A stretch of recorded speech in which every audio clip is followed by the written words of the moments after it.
No te quedes sin...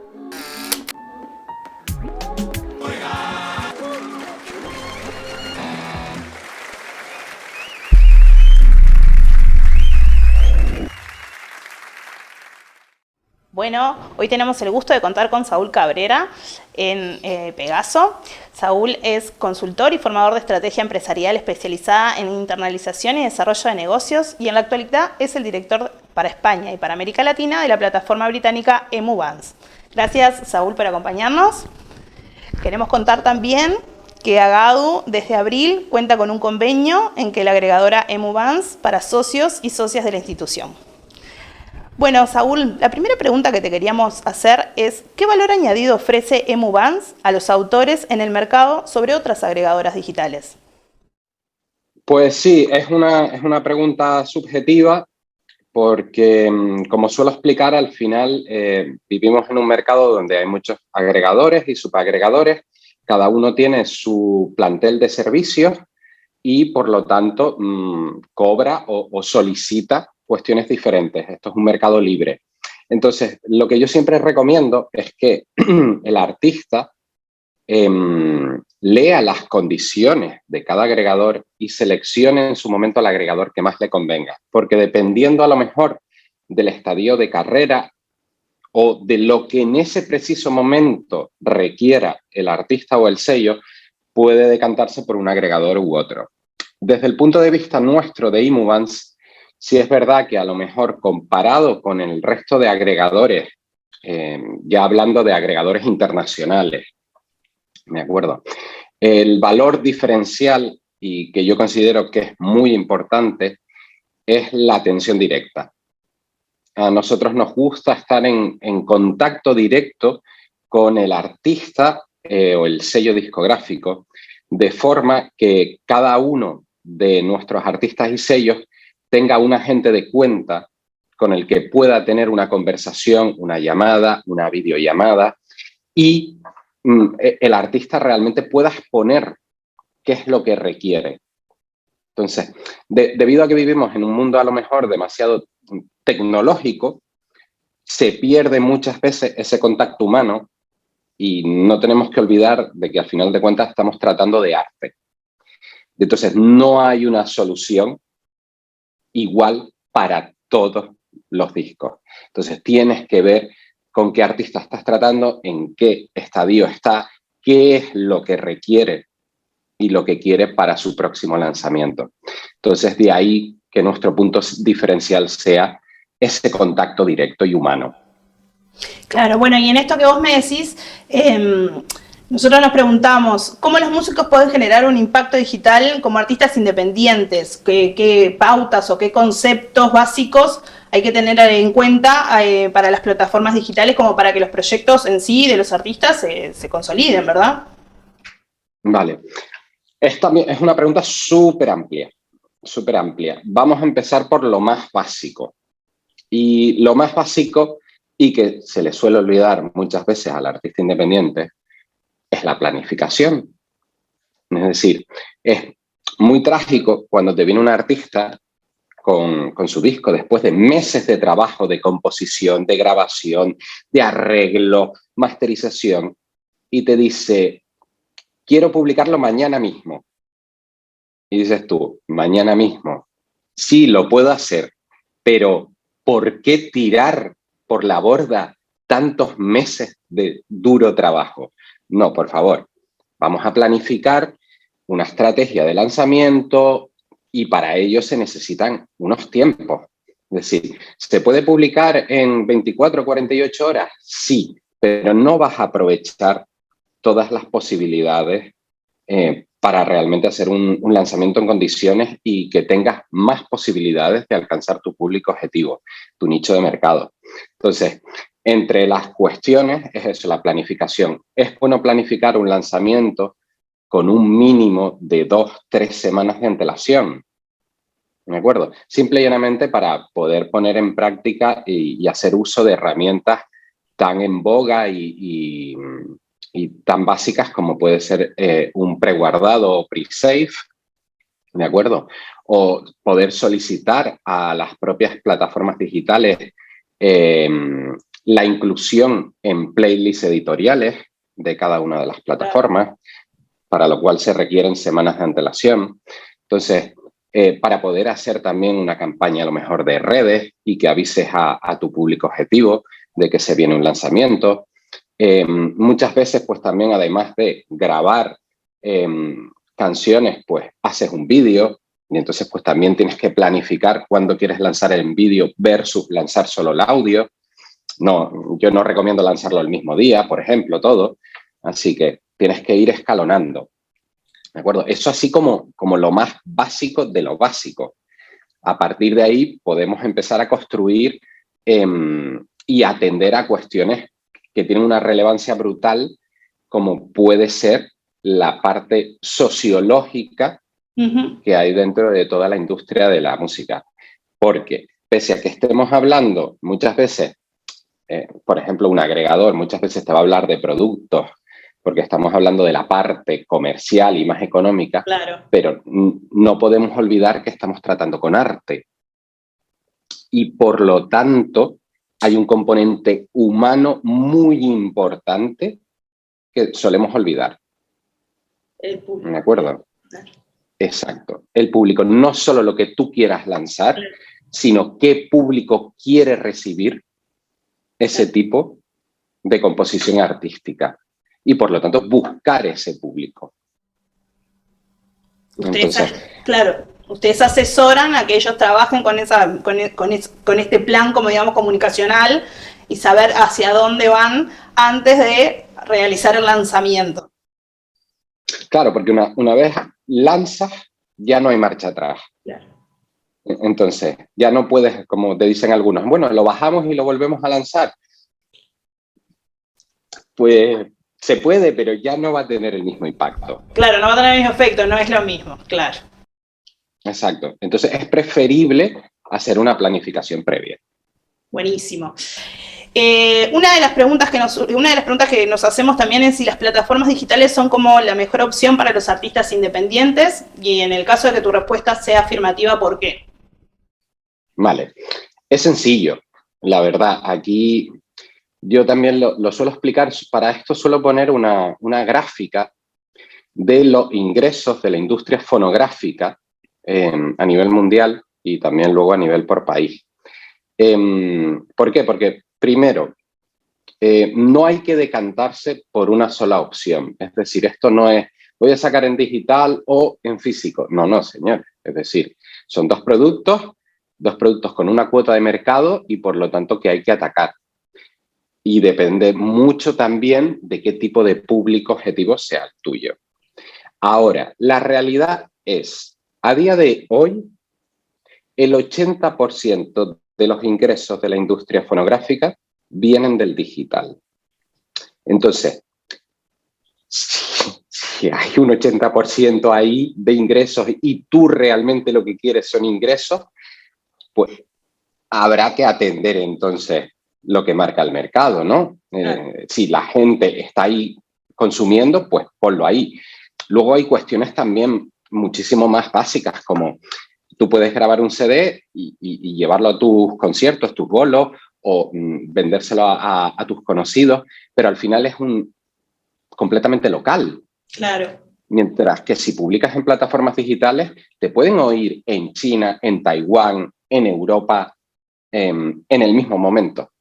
Claro. Entonces, el alcance es muchísimo mayor, con lo cual sería cerrarse puertas, decir, oye, pues no, el digital no. Bueno, oye, todo es posible, pero la realidad es que tanto por alcance como por ingresos, el digital es el que más, con diferencia, pegada tiene.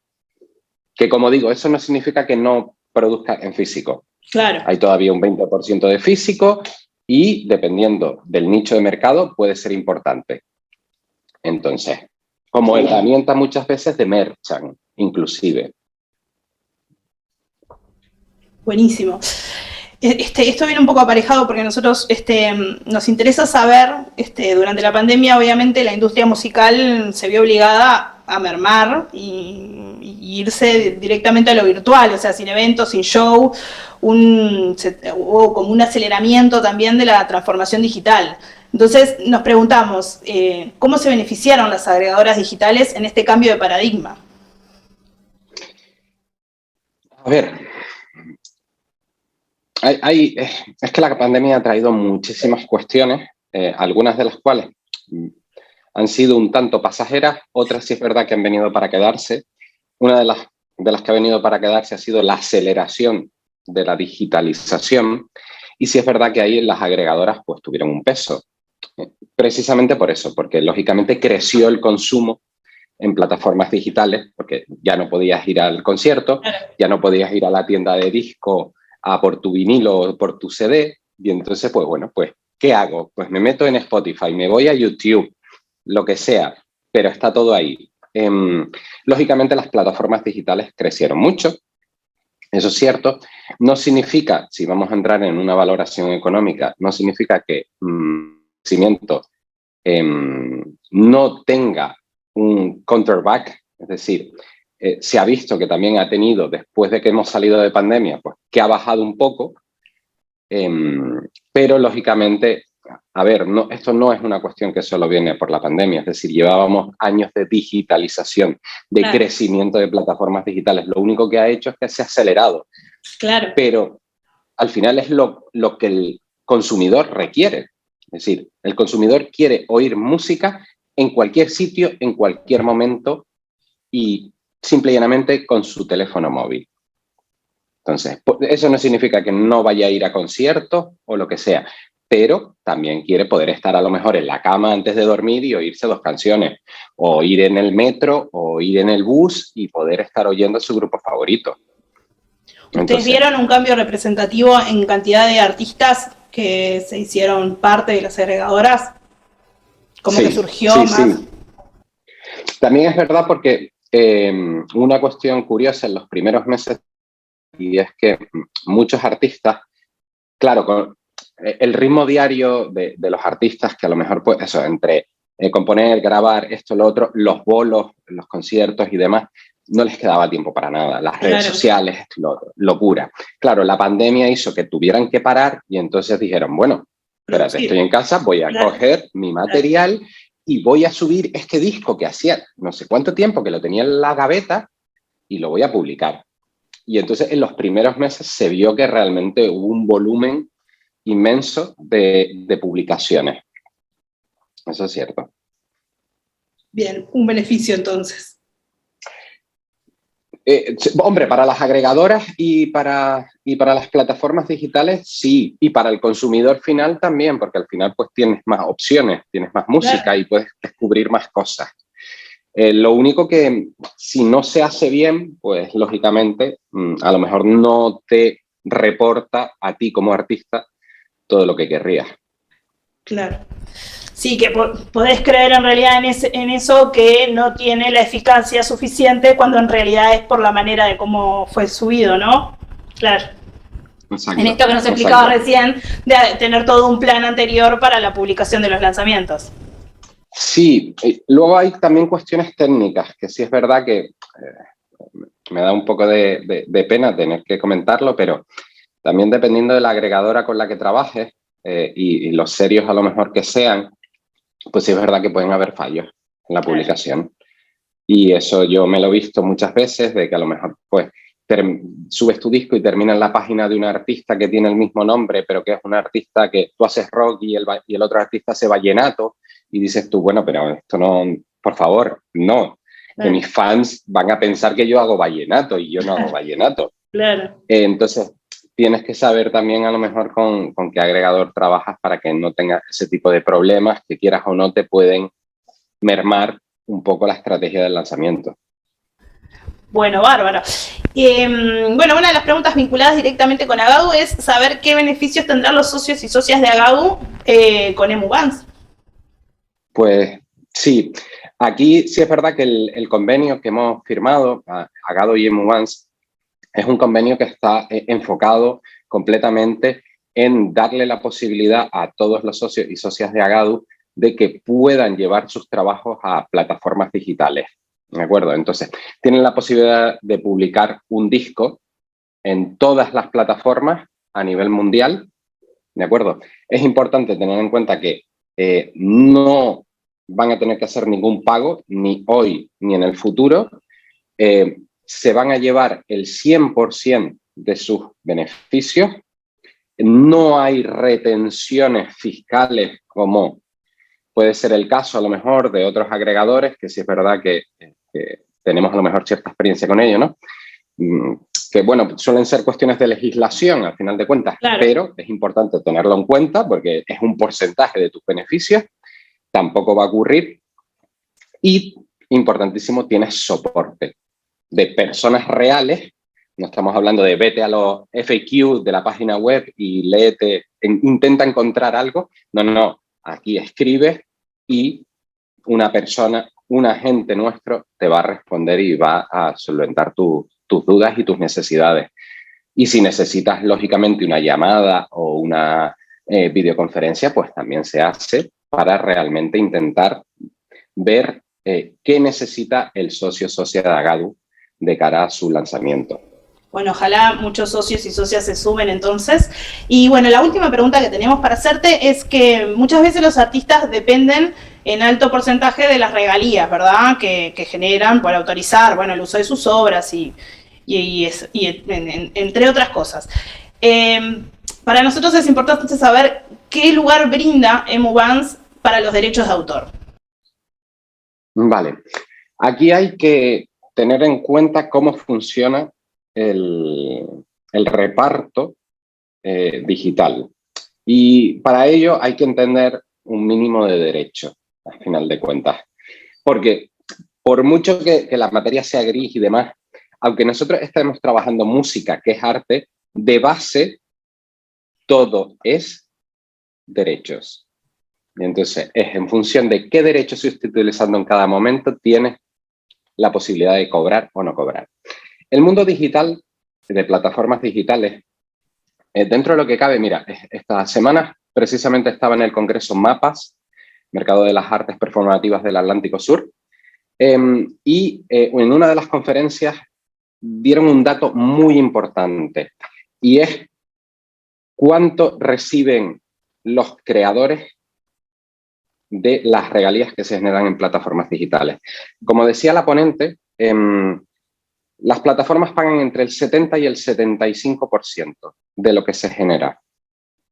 Que si lo comparas con cualquier otro sector, como por ejemplo, cuando vas a comprar el pan, que le tienen que cargar sobre eso un 100% muchas veces, pues en verdad, en este sector, wow, el creador se lleva la mayor parte. Ahora, de ese 70-75% que decía la compañera, hay que dividir, porque se están trabajando diferentes derechos. Lo primordial es tener en cuenta que las plataformas digitales con lo que trabajan suelen ser con fonogramas, ¿de acuerdo? Entonces, hay 3 derechos fundamentales involucrados. El derecho de autor, de composición, el derecho de interpretación, que es un derecho conexo, y el derecho al fonograma, que también es otro derecho conexo. Entonces, las plataformas digitales, en función de cada país y de su legislación vigente, claro, van a pagar en 3 partes. Por un lado, van a pagar al propietario del fonograma, que es lo que recibe la agregadora. Sí. ¿De acuerdo? Y la agregadora se lo paga directamente al artista. Luego, otra parte, en función de lo que marque la ley, se lo van a pagar a la sociedad de gestión de derechos de autor de cada país, ¿de acuerdo? Por los derechos de composición. Que en este caso, pues, Agadu. En este caso Agadu, exacto, sí. Exacto, sería la que cobraría ese porcentaje y el artista tiene que ponerse en contacto con Agadu, ser socio o socia de Agadu para cobrar sus regalías. Y luego, también, esta ya es dependiendo del país, los derechos de interpretación. En Uruguay no hay. Pues eso, por ejemplo, por eso decía que es dependiendo del país. Claro. Porque, por ejemplo, en Uruguay no existe, claro. Exacto. Yo conozco el caso de Brasil o el caso de España, que sí tienen legislado los derechos de artistas e intérpretes y, por lo tanto, las plataformas tienen que pagarle a la sociedad específica de artistas e intérpretes el porcentaje que les corresponda. Y es el artista quien tiene que ir a la sociedad, hacer valer sus derechos y cobrar también ese porcentaje. Claro. ¿De acuerdo? Perfecto. Y luego queda un pequeño porcentaje, que es el que se queda a la plataforma por toda la gestión y por hacer su trabajo. Perfecto. Bueno, queremos agradecerte por haber formado parte de esta segunda edición de Pegaso. Y bueno, muchas gracias. ¿Algo que nos quieras contar que no te hayamos preguntado? Pues lo cierto es que en principio no, creo que ha sido un muy buen resumen. Sí es verdad que yo animaría a todos nuestros oyentes y videntes a que no tengan problema ninguno en ponerse en contacto con nosotros, tanto con Agadu como con Imuvance, porque todos los artistas pasa lo mismo, cada uno tiene su caso particular y van a tener sus preguntas particulares. Entonces, lo más sencillo es pregunta, ponte en contacto con nosotros. Estamos encantados de poder atenderte y poder solventar tus dudas. Buenísimo. ¿Te animás a reiterarnos por qué medios se pueden contactar? Sí, a través de nuestra página web, www.imuvance.com, también el email info@emuvance.com. También nos pueden contactar en cualquier momento. Bueno, muchísimas gracias. A vosotros, encantado de haber estado aquí.